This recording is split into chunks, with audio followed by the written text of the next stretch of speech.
Okay, तो पहले knows से हमें सक्शन करना है पूरी तरह से, बाद में माउथ से। बच्चे के माउथ को ओपन करना है। ओके, ओपन इसलिए करना है क्योंकि माउथ बंद है और हम ऐसे ही घुसाड़ देते तो क्या हो सकता है, भले ये ब्लड टेंट स्मूथ है बट बच्चे की स्किन तो काफी सॉफ्ट है, तो पट से रप्चर हो सकता है और बेबी को कहीं से भी ब्लीड हो सकता है, इसलिए बी केयरफुल।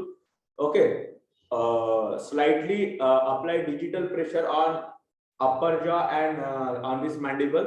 ओके, और कैविटी बनाना है और धीरे धीरे धीरे धीरे बच्चे के अंदर हैरिंग्स तक, जहां तक आपको दिख रहा है, जहां तक ये इजीली जा सकता है, वहां तक आपको क्या करना है, suction. This is the primary suction, this is the primary way to clear the airway, primary way to clear the airway. जब तक हम एमनियोटिक फ्लूइड का जो सीक्रेशन है, जब तक नोज से और माउथ से क्लीन नहीं करेंगे, तब तक जिस रिक्वायर्ड अमाउंट में air means simply oxygen baby के रेस्पिरेटरी पैसेज में जाना चाहिए, लंग्स तक पहुंचना चाहिए, वो नहीं पहुंचेगा। ओके, इसलिए हमें क्या करना है, एयरवे को क्लियर करना है। क्या करना है, एयरवे को क्लियर करना है। ओके, ये पॉइंट समझा सबको? अवंती समझा? ओके ओके, देन नेक्स्ट, फिर ऑक्सीजन। अभी ये करने के बाद भी बच्चा उस तरह से हमें सपोर्ट नहीं कर रहा है ना, ये करने के बाद भी बच्चा उस तरह से सपोर्ट नहीं कर रहा है, बच्चे में उस तरह की एक्टिविटी, जितनी प्रोमिनेंट एक्टिविटी, जितना प्रोमिनेंट प्रॉपर क्राई हमें दिखना चाहिए, वो अगर नहीं दिख रहा है तो फिर क्या करना है। ऐसे इसके लिए हमें जो चीज नहीं दिख रही है, फॉर एग्जांपल हमें ट्रकिया का कुछ पोर्शन नहीं दिख रहा है, ओके, हमें डीप जो फेरिंग्स का पोर्शन है वो नहीं दिख रहा है, ऐसे इसमें हमें सक्शन मशीन का यूज करना है। Suction machine with always negative pressure. Okay, उसमें एक मशीन रहती है, एक ट्यूब लगी हुई थी और वो एक ट्यूब को हम सक्शन कैथेटर लगाते हैं, सिंपली फीडिंग ट्यूब लगाते हैं और वो बेबी के नोज में हम डीप तक डालते हैं। वो स्मूथ होती है, फ्लेक्सिबल होती है, इसलिए उससे बच्चे को कोई भी इंजरी नहीं होती, जिससे ब्लीडिंग के चांसेस, ट्रॉमा के चांसेस जीरो रहते हैं उससे। तो हमें उस मशीन से सिक्रेशन करना है, वो डीप तक जा सकती है, इवन हम उसे हमारे ब्रोंकस तक भी डाल सकते हैं। तो इसमें क्या होगा, ब्रोंकस तक जो भी सिक्रेशंस गए होंगे वो सब बाहर आना शुरू हो जाएंगे, है ना। उसको उसमें जो है वो पूरी तरह से सिक्रेशंस जो है वो बाहर आना शुरू हो जाएंगे। ओके, और बेबी का एयरवे ओपन हो जाएगा। अभी इससे तो 80% केसेस रिकवर हो जाते हैं, मतलब बेबी प्रॉपर हो जाता है, बट इतना करने के बाद भी नहीं आ रहा है, इट मींस एक तो एनवायरमेंटल एयर में ऑक्सीजन का सैचुरेशन कम है, या फिर बेबी उसको डिफ्यूज नहीं कर पा रहा है, ले नहीं पा रहा है। May be the chances of poor respiratory muscle tone, है ना, क्योंकि ये जो रेस्पिरेशन होना है इसके लिए रेस्पिरेटरी मसल्स में टोन चाहिए, for example pectoralis major, diaphragm muscle, internal and external intercostal muscles, इसके अंदर टोन चाहिए। तो टोन अगर उतना डेवलप नहीं है तो in such a condition we should provide additional oxygen inhalation. हर हॉस्पिटल में ऑक्सीजन चेंबर रहता है, ऑक्सीजन सिलेंडर रहता है, उसको एक ट्यूब लगी हुई होती है, मास्क लगा होता है, तो उससे हमें बेबी को क्या करना है, ऑक्सीजन देना है। अगर उससे भी नहीं जाता है तो PPV, positive pressure ventilation, PPV को क्या बोलते हैं, पॉजिटिव प्रेशर वेंटिलेशन, और ये हम इनिशियली देते हैं बाय अम्बू बैग। किससे देते हैं, अम्बू बैग। ये कल दिखाऊंगा बच्चों में, आपको है अपने पास Ambu bag, AMBU Ambu bag, BAG bag. Okay, इसे ही हम अम्बू बैग वेंटिलेशन भी कहते हैं। बट 10% 15% बच्चों को इसकी जरूरत मिलती है और 5% बेबी को ही एंडोट्रकेल इंटुबेशन, है ना, एंडोट्रकेल इंटुबेशन, ओके, इसकी जरूरत पड़ती है। तो this all measures for initiation of respiratory system or ventilation in newborn. Okay, is it okay, clear, slightly clear? Yes, sir. Okay, very good. Then maintenance of pulmonary perfusion. Perfusion क्या होता है, मैंने आपको उस दिन दिखाया। Perfusion also comes under the comes under the points of vitals, है ना, हम इसे अंडर वाइटल्स कंसिडर कर सकते हैं, है ना। जैसे एक आधी जन में ये जो बोला मैंने कि दबा के देखो 1 2 3 में पूरा नॉर्मल हो जाता है, होता है ना, तो ये परफ्यूजन है and it indicates the proper circulatory system. Proper circulation हो रहा है बॉडी में, ये इंडिकेट कर रहा है। तो प्रॉपर सर्कुलेशन कब होगा, जब वेंटिलेशन या फिर जब रेस्पिरेटरी सिस्टम का फंक्शन इनिशिएट होगा तो अपन ने पहले पॉइंट में क्या किया, वेंटिलेशन इनिशिएट किया, वेंटिलेशन रेस्पिरेटरी सिस्टम को इनिशिएट किया, अभी वो शुरू हो गया, उसके बाद अभी सर्कुलेशन प्रॉपर होगा, बराबर है। मतलब हमें बाय प्रोटोकॉल जाना है, कैसे जाना है, प्रोटोकॉल। और पेडियाट्रिक पेशेंट में या फिर किसी भी इमरजेंसी में, ये नहीं वो चाहे एडल्ट पे हो चाहे पेडियाट्रिक में हो, जब हम कोई इमरजेंसी को टैकल करते हैं, हैंडल करते हैं, तो उस इमरजेंसी कंडीशन में हम उस पर्टिकुलर ट्रीटमेंट का एक प्रोटोकॉल को फॉलो करते हैं। इसमें हम पहले परफ्यूजन बोले क्या, नहीं, क्या बोले, वेंटिलेशन के बारे में बोले, क्योंकि जब तक वो नहीं होगा तो परफ्यूजन बराबर नहीं आएगा। इसके बाद कार्डियक आउटपुट के बारे में हम बोलते हैं, क्योंकि जब तक सर्कुलेशन शुरू नहीं होगा तब तक अपन आउटपुट की बात ही नहीं कर सकते। मतलब ये सीक्वेंस होता है, and such a type of sequence is known as the algorithm, है ना, ध्यान में रखना। मेडिकल टर्मिनोलॉजी में दिस सीक्वेंस और proper protocol, okay, for tackling any emergency, that sequence or protocol is called as the algorithm, है ना। इसके बाद ये करेंगे, इसके बाद ये करेंगे, अल्गोरिथम, ALGORITHM, नबीला कोई तो आया, अल्गोरिथम।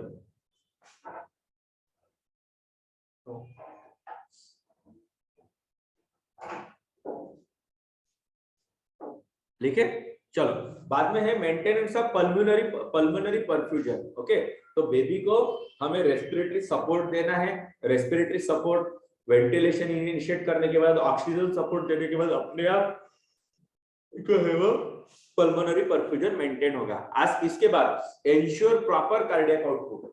अभी कार्डियक सिस्टम में धीरे धीरे जो फोरामेन ओवल है, डक्टस आर्टेरियोसस है, डक्टस वेनोसस है, ये धीरे धीरे क्लोजअप होना शुरू हो जाता है। और हमारे एडल्ट के बॉडी में जिस तरह से सर्कुलेशन होता है वन साइड, आर्टेरी का आर्टेरी के थ्रू अंदर, वेन्स का वेन्स के थ्रू अंदर, ये जो सर्कुलेशन है ये सर्कुलेशन स्टार्ट होना शुरू हो जाता है। मतलब हर एक ऑर्गन तक अभी हेड टू फुट यहाँ तक प्रॉपर ऑक्सीजन यूज है तो यूज, मिक्स है तो इनिशियली कुछ मिक्स रहता है, बट प्रॉपरली तो प्योर ही जाता है मैक्सिमम, ओके। तो इस तरह का प्रॉपर सर्कुलेशन डेवलप हो जाता है, और जो एक्रोसाइनोसिस पेशेंट को डेवलप हुआ था वो धीरे धीरे डिसअपियर होना शुरू हो जाता है। एक्रोसाइनोसिस अगर डिसअपियर हुआ, बेबी का क्राई प्रॉपर है, बेबी का टोन प्रॉपर है, ओके, बेबी का कलर प्रॉपर है, अपगार स्कोर नॉर्मल है, तो इट इंडिकेट्स प्रॉपर एस्टेब्लिशमेंट और well establishment of respiratory and circulatory system, okay. Next, provide adequate hydration. Hydration शब्द का सीधा सीधा अर्थ होता है वाटर। हमारे बॉडी में वाटर का प्रमाण मेंटेन करना, और ये वाटर किससे जा रहा है, ये सब चीजें अगर नॉर्मल है, then we should go for rooting and sucking reflex. Rooting and sucking reflex. Rooting reflex क्या होता है सर? आवाज ब्रेक होता है। आवाज ब्रेक होता है? हो सर। आता सुद्धा? आता येत आहे।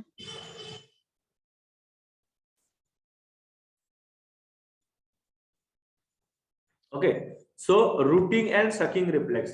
रूटिंग रिफ्लेक्स क्या है, सभी जब मेरी तरफ देखेंगे ये सब चीजें नॉर्मल है, ओके, ये सब चीजें नॉर्मल है। इसके बाद हमें बेबी के अम्बिलिकल कॉर्ड में क्लैंपिंग करना है। देखो क्या बोल रहा हूं मैं, अम्बिलिकल कॉर्ड में क्लैंपिंग करना है, मतलब वेंटिलेशन एस्टेब्लिश हुआ, सर्कुलेशन एस्टेब्लिश हुआ, ये जैसे एस्टेब्लिश होता है, देन पल्सेशन इन अम्बिलिकल कॉर्ड स्टॉप हो जाते हैं। पल्सेशन इन अम्बिलिकल कॉर्ड, अभी अम्बिलिकल कॉर्ड बेबी के साथ बाहर आया हुआ है ना, राइट। जैसे बेबी के अम्बिलिकल कॉर्ड से पल्सेशन स्टॉप होता है, it indicates proper establishment of ventilation and circulation. And उधर के अंदर, उधर मतलब प्लासेंटा अभी कंप्लीटली रिमूवल हो चुका है, मदर के बॉडी से अम्बिलिकल कॉर्ड के अंदर ब्लड नहीं आ रहा है, ये इंडिकेट करता है, ओके। ये टेस्ट करने के बाद या फिर ये प्रॉपर एग्जामिनेशन करने के बाद we should go for clamping. तो बेबी का अम्बिलिकस, उसको अम्बिलिकल कॉर्ड लगा हुआ है, तो बेबी के अम्बिलिकस से 4 अंगुल, मतलब इतना डिस्टेंस, उसको बोलेंगे अपन एक 4 से 5 सेंटीमीटर का डिस्टेंस हमें एक क्लैंप लगाना है। उतना ही डिस्टेंस छोड़कर और एक क्लैंप लगाना है, मतलब और 4 अंगुल डिस्टेंस, मतलब 4 से 5 सेंटीमीटर डिस्टेंस छोड़कर हमें और एक क्लैंप लगाना है, और दोनों भी क्लैंप के बीच से हमें क्या करना है, कट कर देना है। फिर एक क्लैंप जाएगा अम्बिलिकल कॉर्ड की तरफ और एक क्लैंप कहाँ पे रहेगा, बेबी को। और ये क्लैंप लगाकर ही रखना है क्योंकि अम्बिलिकल कॉर्ड में अभी भी फिलहाल 2 आर्टरीज एंड 1 वेन जैसे के वैसे, and there may be chances of reverse blood flow from newborn body. Okay, reverse blood flow हो सकता है, and to avoid this regurgitation और reverse blood flow we should clamp properly, नहीं तो फिर बेबी को हाइपोवोलेमिक शॉक होकर death भी हो सकती है, बेबी की हिमरेज भी हो सकता है, इसलिए प्रॉपर क्लैंपिंग करके रखना है बेबी को। ओके, इसके बाद हाइड्रेशन। अभी रूटिंग रिफ्लेक्स क्या होता है, accept okay aseptic hand wash करना है प्रॉपर, एंड असेप्टिक एक उंगली से ये जो बेबी के लिप्स है, ये बेबी के लिप्स या फिर यहाँ पे हमें टच करना है। ये टच करने के बाद बेबी को एक सेंसेशन मिलता है, यहाँ पे एक नर्व सप्लाई काफी स्ट्रांग होता है। ओके, आप बाकी जगह पे टच करो और यहाँ पे हल्का सा टच करो तो एक अलग सेंसेशन हमें मिलता है जिसकी सिवेरिटी काफी ज्यादा रहता है। तो बेबी को ये फील होता है कि मदर मुझे फीड करना चाहती है, तो वो सेंसेशन उसमें नेचुरली डेवलप रहता है। So after stimulation, such A type of stimulation, okay, baby responds by opening his और हर माउथ। ओके, इस तरह से स्टिमुलेशन देने के बाद बेबी उसके माउथ को क्या करता है, ओपन करता है, लिप की इस तरह से मूवमेंट करता है। It indicates baby try to grasp something. Okay, उसको लगता है कि मदर अभी मुझे फीड करने वाली है। This is the positive rooting reflex. क्या बोलते हैं इसको, पॉजिटिव रूटिंग रिफ्लेक्स। सबको समझा? बेबी के लिप्स के पास आपको एक उंगली से स्टिमुलेशन देना है, बेबी अगर माउथ ओपन करता है, ओके, तो ये पॉजिटिव रूटिंग रिफ्लेक्स है। Is it clear? Yes sir. Okay, सबको समझा? राशि समझा? Yes sir. Okay, this is the positive rooting reflex. Okay, फिर आगे क्या करना है, same finger we have to insert into the baby's mouth. Baby के कहां पे, माउथ में डालना है, बच्चे के माउथ में डालना है। ओके, तो बेबी क्या करेगा, उसको जैसे ब्रेस्ट निप्पल को सक करेगा वैसे बेबी इसको भी सक करता है उंगली को, और वो हमें देखना है कि टंग एंड अपर जॉ इसका प्रॉपर प्रेशर इसके ऊपर क्रिएट हो रहा है क्या। मतलब बेबी को अगर हम फीड के लिए मदर के पास देते हैं तो बेबी प्रॉपर फीड कर सकता है, उतना टोन आया है क्या उसके माउथ में, उसके मसल्स में, उसके टंग में। ओके, अगर ये हमें विगरसली प्रॉपरली सक करता है बेबी, वो अगर टोन हमें प्रॉपर मिल रहा है तो it indicates the proper sucking reflex. सक कर रहा है ना अभी वो, that is the sucking reflex. इसलिए रूटिंग रिफ्लेक्स और सकिंग रिफ्लेक्स हम साथ में ही लेते हैं। Okay, this is the positive. After injecting or after inserting one finger into the baby's mouth, baby try to suck properly. Okay, this is the proper or positive sucking reflex. अगर ये positive है तो इसके बाद baby को properly rap करके mother के पास देना है। अभी मदर क्या करेगी, बेबी को फीड करेगी, और फीडिंग में मिल्क में नियर अबाउट 80 to 85% क्या है, वाटर है। क्या है, water, and remaining carbohydrate, protein, fats, vitamin in proper composition including immunoglobins, क्योंकि इनिशियल 5 डेज का जो ब्रेस्ट मिल्क रहता है उसको हम कोलोस्ट्रम कहते हैं, चीक म्हणतो आपण त्याला। ओके, पीयूष म्हणतो आपण, पीयूष, आयुर्वेदा में इसको पीयूष बोला गया है। ओके, तो फिर इससे ही बेबी को वाटर भी मिलता है और इसेंशियल न्यूट्रिशन भी मिलता है, that is the maintenance of hydration. अगर एक आधी बेबी में routing reflex and sucking reflex अगर हमें पॉजिटिव नहीं मिलता है, इसका मतलब बेबी के मसल्स में अभी तक टोन जो है वो प्रॉपर डेवलप नहीं हुआ है। तो हम बेबी को फीड कराने के लिए देंगे क्या, नहीं देंगे, क्योंकि बेबी कर ही नहीं सकता। So in such a condition we should hospitalize the baby into PBU, premature baby unit, for some time, for few days, 2 days 3 days, क्योंकि बेबी तो फीड नहीं करेगा, घर में रहेगा तो भूखा मर जाएगा ना।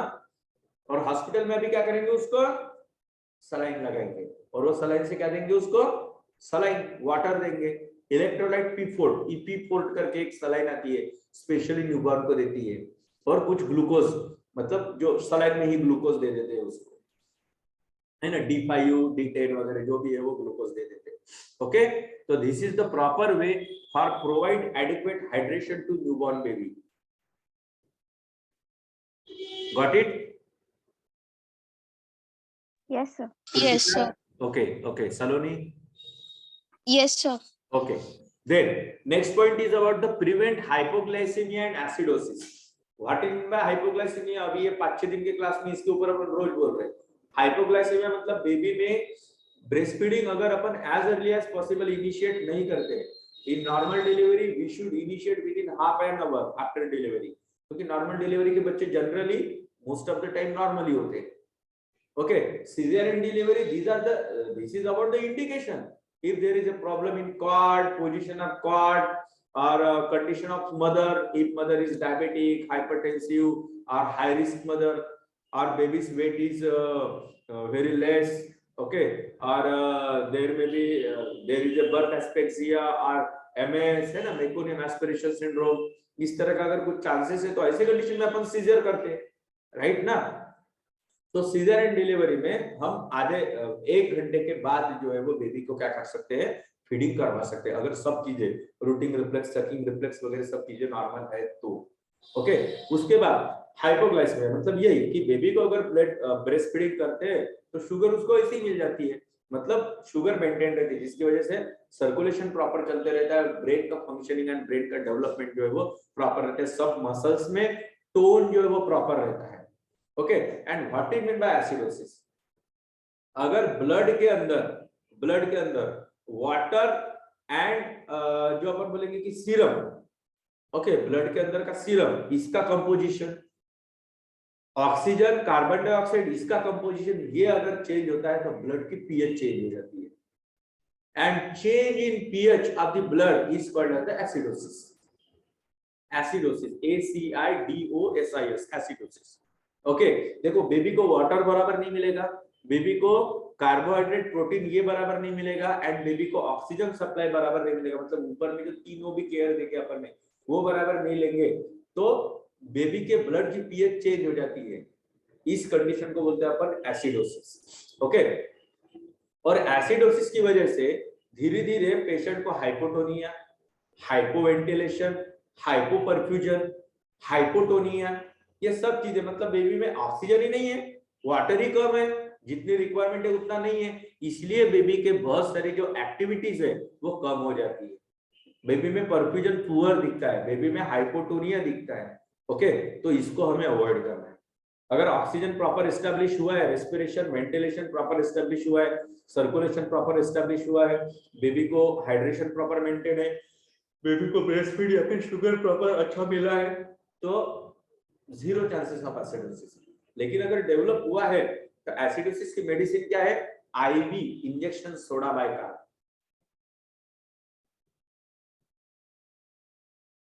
Soda bicarb injection, soda bicarb. Okay, injection soda bicarb, ये हम इंजेक्टेबल से देते हैं, जिससे पीएच कुछ समय के लिए मेंटेन होती है और तब तक बाकी की चीजें अपन करेक्ट कर लेते हैं। अगर वेंटिलेशन का प्रॉब्लम है तो वेंटिलेशन, सर्कुलेशन का प्रॉब्लम है तो सर्कुलेशन, ओके, तब तक अपन कर लेते हैं। Then last point, temperature regulation. Temperature regulation को ही हम स्टैंडर्ड लैंग्वेज में बोलते हैं थर्मो रेगुलेशन। क्या कहते हैं, थर्मो रेगुलेशन। इसके लिए क्या क्या करते हैं ईश्वरी, थर्मो रेगुलेशन के लिए हम क्या क्या करते हैं, लास्ट लेक्चर में हम एक्सप्लेन कर चुके हैं।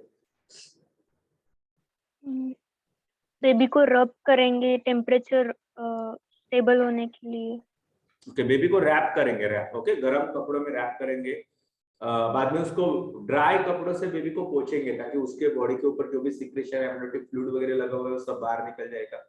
तीसरी चीज जो इसके अंदर करेंगे, बेबी को केएमसी देंगे, कांगारू मदर के, है ना, बेबी को मदर के जितना क्लोज हो सके उतने क्लोज रखेंगे, जिससे मदर के बॉडी का टेम्परेचर बेबी को लगेगा, या फिर मदर के टेम्परेचर की वजह से बेबी जो है वो गर्म रहेगा। इससे भी नहीं होता है तो एक रेडिएंट हीट वार्मर करके मशीन आती है हॉस्पिटल में, वो मशीन के अंदर रखेंगे, ऊपर में लाइट लगा हुआ रहता है, टेम्परेचर रिलीज करता है वो, उसके वजह से वार्मर, जैसे सिंपली अपन क्या बोल सकते हैं उसको, वार्मर, तो उसको रेडिएंट हीट वार्मर बोलते हैं। ओके, ये सब चीजें जो है वो हम कर सकते हैं। अगर 3 मार्क्स के लिए क्वेश्चन आता है, okay, how will you maintain temperature of the newborn baby, तो आपको लिख के आना चाहिए। These are the analytical type of question, ये आपको क्लिनिकल वे में भी करना है ना। हमारे क्लिनिक में भी अभी कभी कभी कोई माँ बाप बच्चे को ऐसे रहते कि जैसे शक्तिमान लगा हो, बिल्कुल ऐसा, कपड़े नहीं शरीर के ऊपर बराबर कुछ नहीं, बहुत बार तो कपड़े गीले रहते, हम इतना गुस्सा होते हैं उनके ऊपर, क्योंकि वो लाइफ थ्रेटनिंग कंडीशन है, बच्चे के लिए मारने वाली कंडीशन है वो, समझ गए? इसलिए उस चीज को मेंटेन करना काफी जरूरी है। ओके, चलो इतना समझा सबको? तो टेम्परेचर रेगुलेशंस के लिए हमें बेबी को मदर के पास रखना है, जिसको हम केएमसी कहते हैं। बच्चे को गर्म कपड़ों में रैप करना है। ओके, बच्चे को जिस सरफेस में जिस कपड़े में रखना है वो प्रॉपरली प्री वार्म रहना चाहिए। ओके, हॉट मतलब गर्म कपड़े रहने चाहिए, ऊनी कपड़े जिसको बोलते हैं। अगर इससे भी टेम्परेचर मेंटेन नहीं हो रहा है तो then we should put baby into the radiant heat warmer machine. Clear हुआ? चेतना समझा? Yes sir. Yes sir. Okay. Okay, next slide is about the KMC. You can see here KMC. आप देख रहे हैं, एक बेबी का पिक्चर देख रहे हैं। ओके, और जितना क्लोज हो सके उतना क्लोज उन्होंने बेबी को लिया है, मदर ने बेबी को लिया है। Okay, right?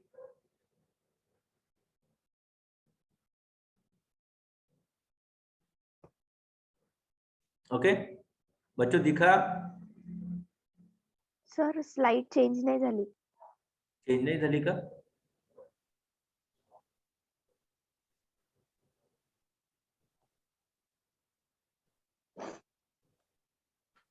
हाँ, now yes sir. Yes, okay, हाँ ठीक है। तो देखो यहाँ पे कभी कभी 3 मार्क्स के लिए आ सकता है आपको only KMC, kangaroo mother care. मैंने कांगारू का उस दिन आपको उदाहरण दिया था कि कांगारू के पेट में बैग लगी होती है, उस बैग के अंदर कांगारू क्या करता है, अपने बेबी को बिठाता है।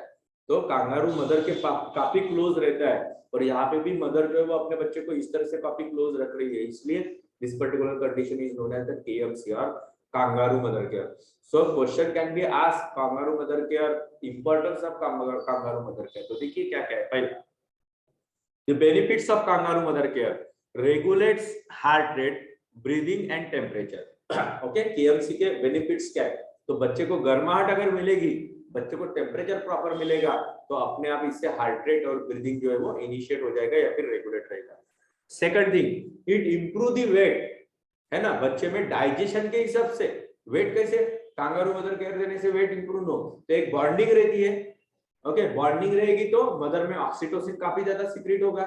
ओके, ऑक्सीटोसिन को लव हार्मोन बोलते हैं अपन, राइट? तो बॉन्डिंग अच्छी रहेगी तो ब्रेस्ट मिल्क काफी अच्छे से सीक्रेट होगा, और ब्रेस्ट मिल्क अच्छे से सीक्रेट होगा तो वो बेबी को मिलेगा, और बेबी को ज्यादा ब्रेस्ट मिल्क मिलेगा तो उससे बेबी का वेट इंप्रूव होगा।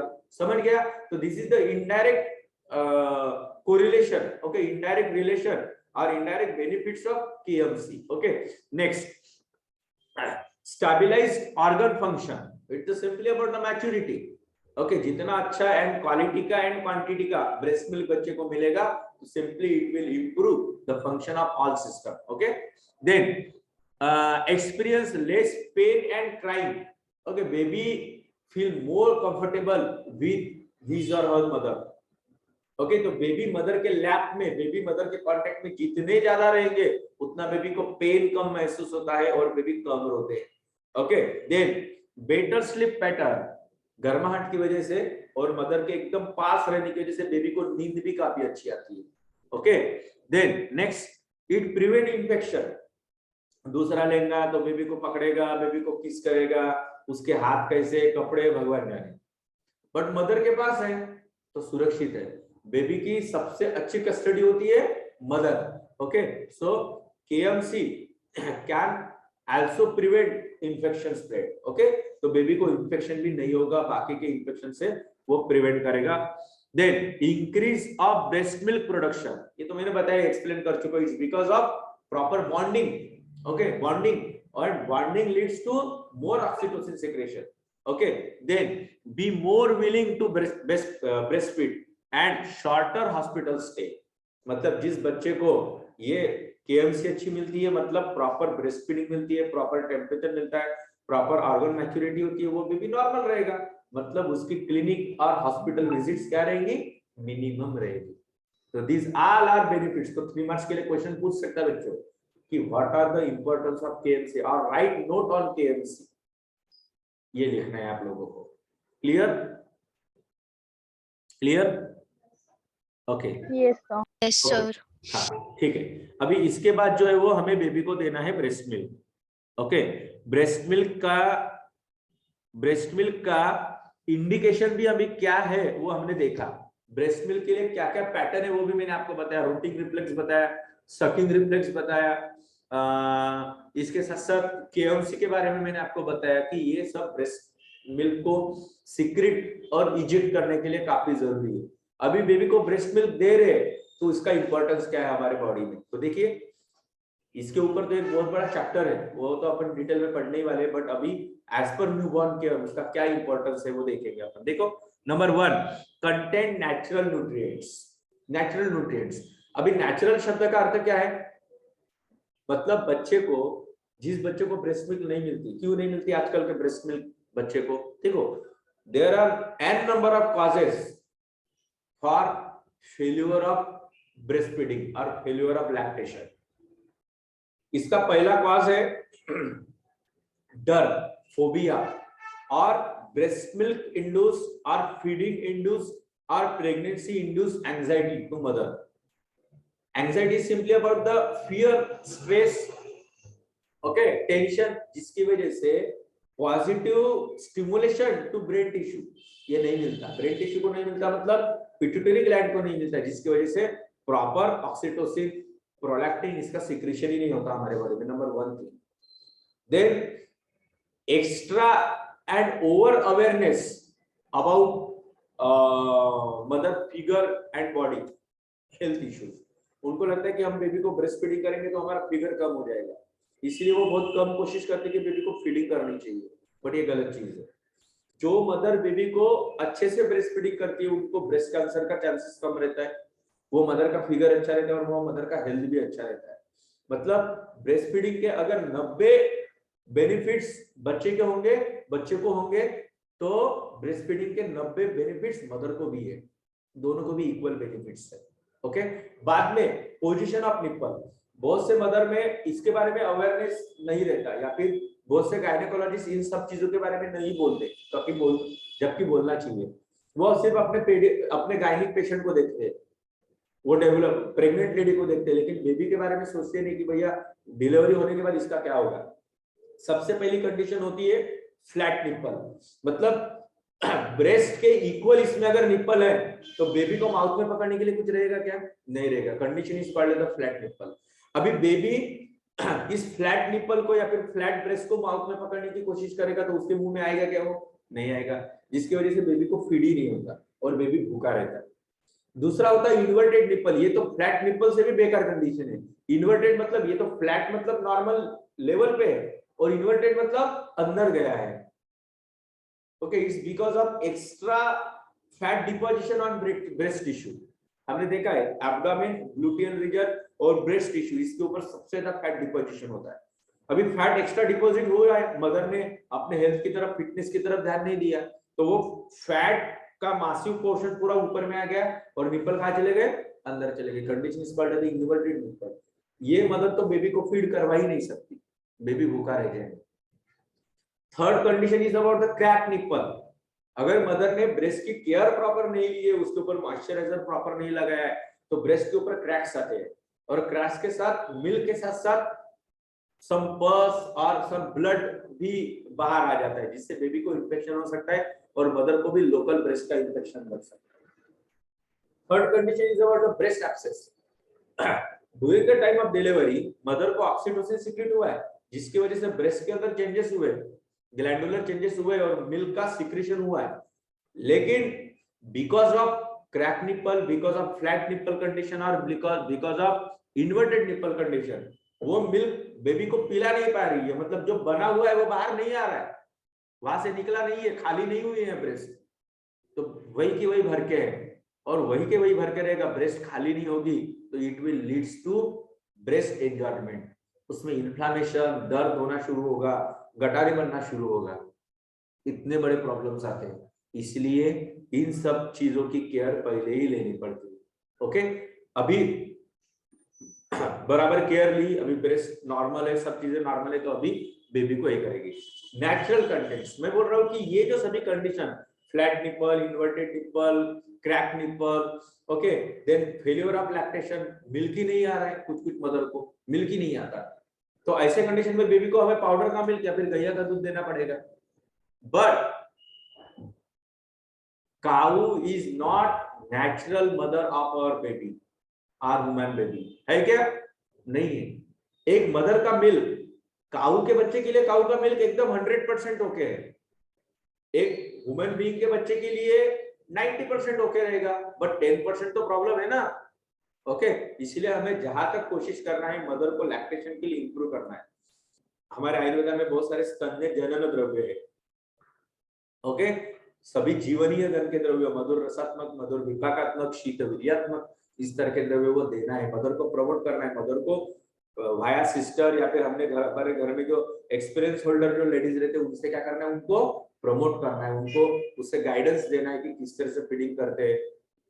ओके, किस तरह से मिल्क का सिक्रेशन बढ़ाना, बॉन्डिंग किस तरह से बढ़ाना बच्चे से, समझ गए, डर किस तरह से निकालना, ये सब चीजें। ऑलराइट, तो मदर बेबी को जितना हो सके उतना मदर का मिल्क जाता है तो वो उसके लिए नेचुरल है।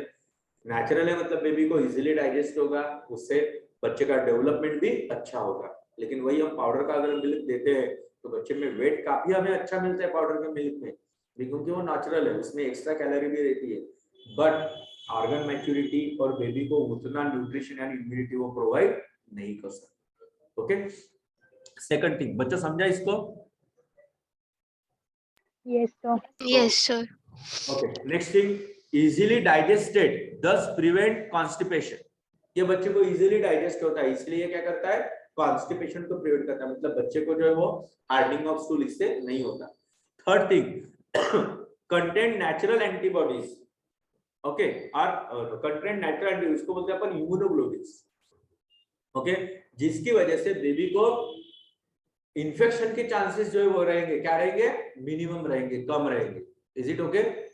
Then lower the risk of STDs. Okay, sudden infant death syndrome, SID है, सडन इन्फेंट डेथ सिंड्रोम, मतलब बेबी को अगर प्रॉपर ब्रेस्ट फीडिंग मिलेगी तो कभी कभी बच्चे मर जाते हैं, उसके पीछे रीजन ही नहीं मिलता, अचानक से, इसको बोलते हैं अपन sudden infant death syndrome, SIDS। Okay, इसके चांसेस जो है वो कम रहते हैं। ओके, ब्रेस्ट फीडिंग अगर अपन प्रॉपर करते हैं तो। Next, higher intelligence during early years, है ना, मतलब मदर का ही मिल्क अगर बेबी को मिलता है तो बेबी का इंटेलिजेंस जो है वो प्रॉपर डेवलप होता है। पाउडर वाला बच्चा और मदर का मिल्क वाला बच्चा दोनों में काफी फर्क रहेगा, ये बच्चे काफी ज्यादा इंटेलिजेंस रहेंगे। ओके, आगे, reduce the risk of breast cancer, mother का बेनिफिट है, मदर को बेनिफिट है। जो मदर्स अपने बच्चे को काफी अच्छे से ब्रेस्ट फीडिंग करते हैं उनमें ब्रेस्ट कैंसर के चांसेस काफी कम रहते हैं। Okay, then helps to lose weight after the child birth, बहुत सारे औरतों का वेट बढ़ जाता है, शरीर छूटता है बोलते उसको, तो अगर प्रॉपर ब्रेस्ट फीडिंग करवाएंगे तो शरीर नहीं छूटेगा, मेंटेन रहेगा। Okay, this all are benefits. बाद में ये इट सेव द मनी। अरे आज बाहर में मिल्क कितना 60 रुपीज पर लीटर है गैया का दूध, तो मदर तो इतना रोज मदर से मिल रहा है तो 60 रुपीज रोज बच्चे के नाम से डालो तो सेविंग भी होगी और बच्चे का फ्यूचर भी खड़ा होता है। बाद में ये समय भी बचाता है। ओके, टाइम बचाता है, क्यों, मिल्क लाओ, उसको गर्म करो, फिर उसको ठंडा करो बच्चे के लायक, फिर बॉटल में भरो और फिर दो, इससे समय कितना जा रहा है। लेकिन यहाँ पे कुछ जरूरत है क्या, नहीं, मतलब बच्चा रोया बट तुरंत अवेलेबल है वो, इसलिए ये टाइम भी बचाता है और मनी भी बचाता है। तो ऐसे काफी सारे बेनिफिट्स है, हम इसको, और ये चैप्टर ही अलग दिया गया है बच्चे के आहार प्रकरण में, उसमें तो हम और पढ़ने वाले, बट अभी फिलहाल एज पर न्यूबॉर्न केयर आप इतना ध्यान में रखिए। ओके, चलो आगे बढ़ते हैं। विटामिन के इंजेक्शन, विटामिन के, मैंने बताया आपको कि बच्चे में कुछ जेनेटिक प्रॉब्लम की वजह से या फिर बच्चे में स्किन काफी सॉफ्ट होती है और छोटे बड़े इंजरी की वजह से, छोटे बड़े चीजें हैंडल करते समय अगर बच्चे को गलती से कट हुआ, बच्चे को अगर गलती से वुंड हुआ तो वहां से काफी ब्लड यूज हो सकता है, बाहर हिमरेज हो सकता है, जिसकी वजह से बच्चे को हाइपोवोलेमिक शॉक हो सकता है और बच्चे की डेथ भी हो सकती है, लाइफ थ्रेटनिंग कंडीशन रह सकती है। So to avoid such a condition, to avoid such a life threatening condition, we should injection vitamin K intramuscularly. Okay, vitamin K क्या है, कोएगुलेंट है, क्या है, कोएगुलेंट है। तो ये जो लिवर से निकलने वाले 13 कोएगुलेंट्स है उसको क्या करता है, प्रॉपरली सिक्रेट करता है, ओके, प्रॉपरली बढ़ावा देता है उसको, ओके। कोएगुलेशन फैक्टर पता है ना, कोएगुलेशन फैक्टर 1 2 3, ओके। तो this is the injection vitamin K. Vitamin K helps the blood to clot and prevent serious bleeding in newborn. Vitamin K injection can prevent a now rare but potentially fatal bleeding disorder called as the vitamin K deficiency bleeding disorder, also known as the hemorrhagic disease of the newborn। तो ये नहीं होना चाहिए, इसलिए हमें बच्चे में, हर बच्चे में क्या करना है, विटामिन के का इंजेक्शन लगाना ही है। देखो वाइवा में अगर पूछा जाता है कि बच्चे में पहला टीका कौन सा है तो वो बीसीजी है, और बच्चे में पहला इंजेक्शन कौन सा है तो वो इंजेक्शन विटामिन के है, ओके। ध्यान में रखनी ये चीज आप लोगों को। बच्चों आया ध्यान में, इंजेक्शन विटामिन के, इसको हम इंट्रामस्कुलर देते हैं और 0.1 ml पर केजी, मतलब जनरली बच्चे का वेट 2.5 केजी रहता है, 3 केजी रहता है, 2 केजी रहता है, तो 0.2 ml देंगे, 3 केजी का है तो 0.3 ml देंगे, ओके। इस तरह से इंट्रामस्कुलरली हम बच्चे को ये इंजेक्ट करेंगे।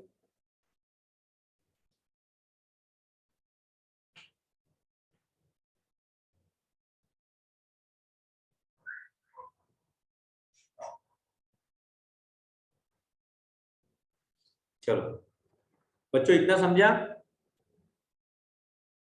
Yes sir. Yes, sir.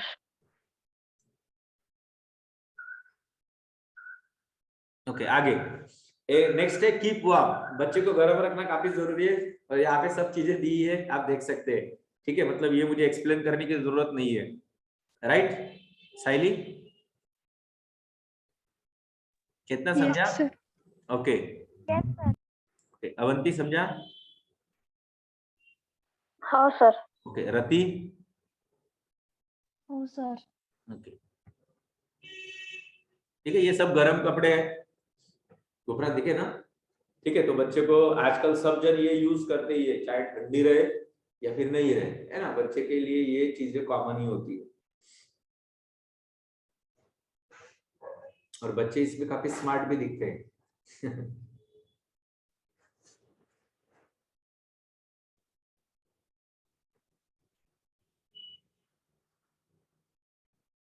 Okay so इस तरह से एक प्रॉपर केयर हुई।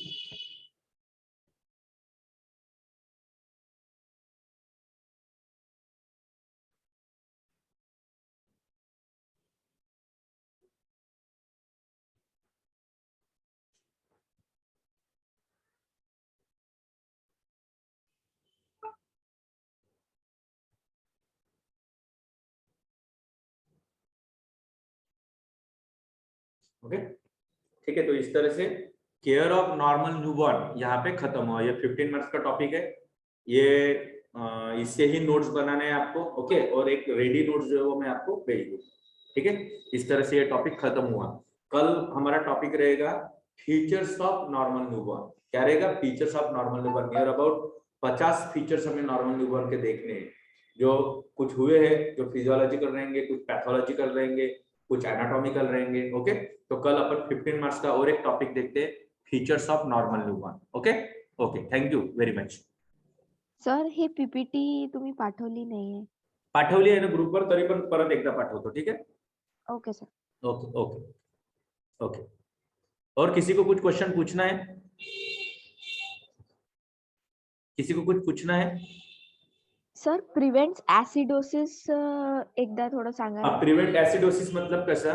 जैसे पहले के जो प्रोटोकॉल हमने बताया आपको कि कौन कौन से पहले के प्रोटोकॉल, जैसे हमें वेंटिलेशन प्रॉपर एस्टेब्लिश करना है, सर्कुलेशन प्रॉपर एस्टेब्लिश करना है, लेकिन ये एस्टेब्लिश करते समय तब तक ब्लड की पीएच चेंज हो जाती है बिकॉज ऑफ कार्बन डाइऑक्साइड या फिर हाइपोक्सिया, है ना।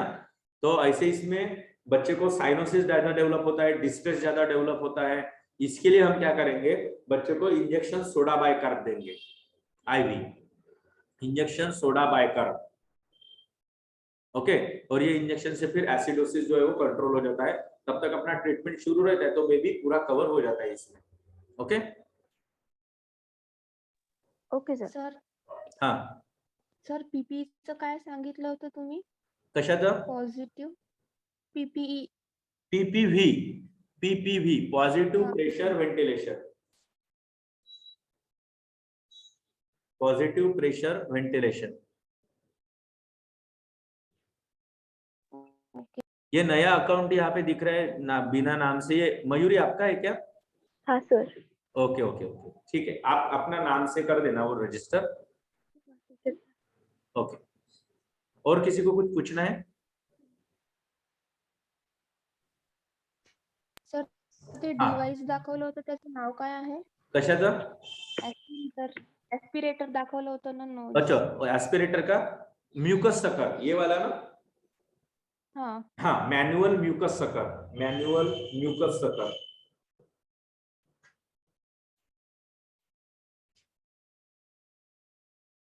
ओके. हो सर.